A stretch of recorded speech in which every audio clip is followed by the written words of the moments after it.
s'il vous a, pour le dire court, inspiré confiance. Ce qu'on peut retenir, c'est que peu importe la politique qui sera mise en place aujourd'hui, je pense que la situation des ouvriers, notamment des fonctionnaires aussi, des retraités, eh ben, la dégradation de leur pouvoir d'achat, il est au quotidien, tous les jours. Donc ce qu'on attend, nous, c'est vraiment une reconnaissance, c'est du pouvoir d'achat qui nous permettra de rebondir et peut-être de relancer cette économie qu'on a tant souffert aujourd'hui. Alors on nous annonce aujourd'hui et on nous dit, il y a des cadeaux qui sont faits, notamment au niveau du pacte de responsabilité. Vous dites que c'est des cadeaux? Oui, c'est des cadeaux. Je dis que c'est un cadeau qui est fait au niveau du patronat. Plus de 40 milliards de cadeaux qui est fait, sans que le patronat aujourd'hui n'ait vraiment pris des engagements.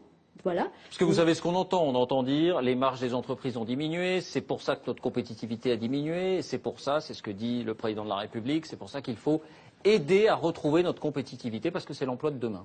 Eh bien, la compétitivité, il faudrait peut-être vérifier d'abord. On peut aider les entreprises à être compétitives, mais vous pouvez donc par l'intermédiaire de verser des aides publiques. C'est ça la compétitivité, notamment c'est le CICE qui sert aux entreprises à rendre compétitifs. Mais derrière, est-ce qu'il y a vraiment une bonne utilisation? Est-ce qu'il y a un contrôle aujourd'hui vraiment de toute l'utilisation de ces fonds-là? Et au-delà de ce cadeau qui a été fait, eh ben, c'est tout le régime de protection sociale en France qu'on va remettre en cause. La politique familiale qui est la meilleure d'Europe aujourd'hui. Et on va remettre tout ça en bas pour faire plaisir, notamment, je le dis, et je suis peut-être dur, à la finance. Aujourd'hui, on ne s'est pas vraiment attaqué au problème.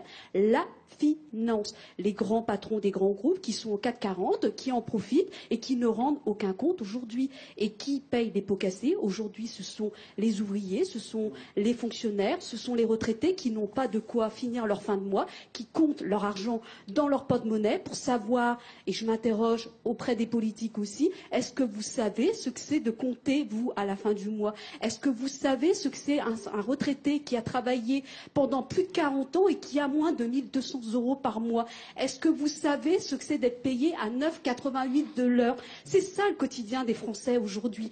Je pense, mesdames, messieurs, que vous êtes déconnectés du terrain. Vous ne savez pas ce que c'est la vraie vie. Vous ne savez pas ce que c'est quand vous êtes au niveau de l'Assemblée nationale, que vous êtes au Sénat, vous votez des lois. Mais moi, je l'ai déjà dit à plusieurs politiques, je les ai rencontrés.